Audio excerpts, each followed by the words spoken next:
theory of there's a lot of ways this can go. I came up with 5 things connected to this. The first one for me is simple. We said it yesterday, Brock. I don't want to hear anything about a rental bat for the Mariners because the team on the field this year has not shown me enough over the last couple of weeks specifically, and just where they're at in the standings and all that, that they need a rental bat. I'd put a little asterisk. Okay, you keep saying bat. A rental reliever arm for 2 months for... If you're not giving up anything, Correct. Then fine. I mean, I know that Alonso's not on the market anymore, but if he was, I would not want them to make a significant trade for Pete Alonso, given that he would only be here for 2 months. Agreed. I think that is a non-starter for this team right now. That's number one. Number 2, is middle infield now a bigger priority? I mean, we talked about Bo Bichette. And it's always like, well, all right, you could, Bichette for the rest of this year and next year, and then you move JP. All of a sudden, it becomes a bigger issue, certainly for right now. JP will probably return this year, personally. Gut feeling, just after all these, and you guys have heard me talk about hand injuries forever. He won't be good the rest of the year. That's my gut feeling, that this will now be a lost season for JP. There's only 2 months left. It takes a couple of weeks to recover from the finger injury, and then it takes a few more weeks, maybe another 6, to actually be ready to play good baseball so that it doesn't hurt. Well, that's like almost 2 months. Quick pause. Eugenio, very similar, right? Fracture of a finger. Eugenio did not miss 6 weeks, right? And I didn't say he would miss 6 weeks. Right. All right. Hey, look, maybe I'm being pessimistic on that. I'll own it. But personal feeling, when I hear hands, wrists, fingers, thumbs, etc., maybe it's a pinky and it won't matter as much. That'd be great. Okay. But those He's got 2 years and $20 million left on his deal after this year, right? They bought out some years. Look, you don't have a second baseman next year. You're going to buy out. Polanco's got like a team option, so you're going to not exercise that. Yep. Could JP move to second? Yes, sure. Absolutely. Could Bichette play third? Sure, absolutely. There's a number of ways you could do it. Yes. I would think he becomes more of an option if they're willing to deal him, which I still. By the way, he got a calf injury, so he's not even playing right now. Well, so if you're looking for somebody to actually come in and contribute, that might he might not be that guy. Okay. Third thing, is Luis Robert more in play right now? And I know that you feel strongly about this, Brock, but do you now need to think about a center fielder, given that Julio is going to miss some time, and then move him to left field when all is said and done? Jeff Passan said that yesterday, and it just kind of ring in my head.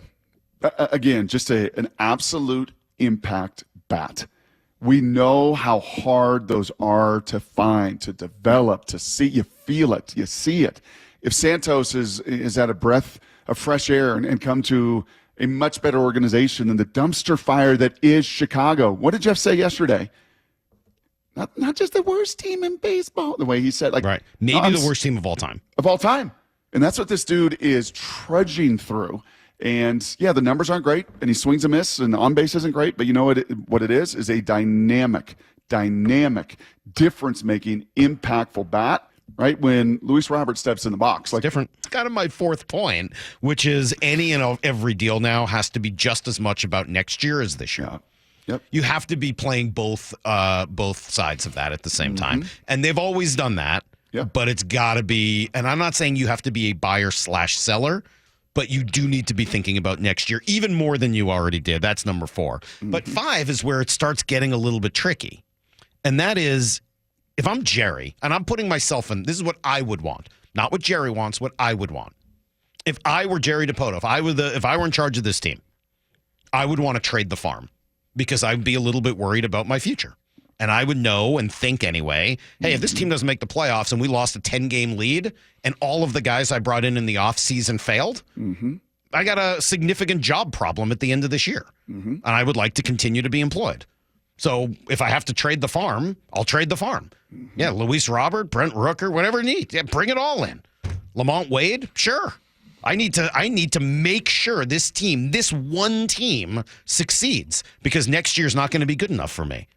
So if I'm Jerry Dipoto, I would want to trade the farm. If I were John Stanton, if I were Jerry's boss, I don't know that I would be willing to allow you to trade the farm because I don't know that you're going to be the guy to be making the decisions forever. That's the unfortunate reality of where we're at. Now, again, that's me projecting. That is not how Jerry feels. That is not necessarily how John feels. It's how Mike Salk would feel if I were in those spots. Can I just say one little addendum to that, or one little nugget to that maybe I wouldn't have thought 3, 5, 6, 10 years ago? How quickly did they replenish this farm system? They traded Luis Castillo. They gave away some, some blue chippers to get that one done. When Passan was saying, gosh, they've not done it for a bat. They did it for an arm. How quickly did the 28th farm system turn into a top 5 farm system? Within 2 years? Within 2 years? Like that. You can do that. Absolutely. You know what else you can do? You can develop pitching. You can do that. You hang your hat on these things you can do. These things we know we can do. We've got a pretty darn good track record of that. So, trade the farm, you just replenish it in 2 years. It's like draft picks in the NFL. Man. But, Brock, are you sure that this is going to be the group that's going to have the opportunity to do that? This group has been able to do it twice. And that's why Dipoto deserves a ton of credit and why he's here.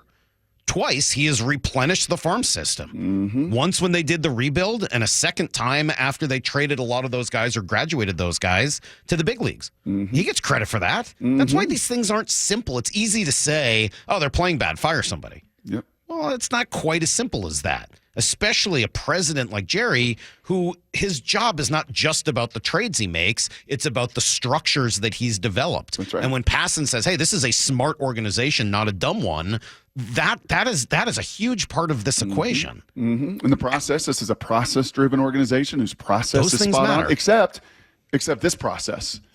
The acquiring major league offensive talent process is broken and what appears to be beyond repair. So that's a huge what process led you to Polanco and Wong and Pollock and go all the way through the list. And is that the same process that leads you to Vlad or Bichette or Robert or whatever the case may be? You got to have some serious questions about that.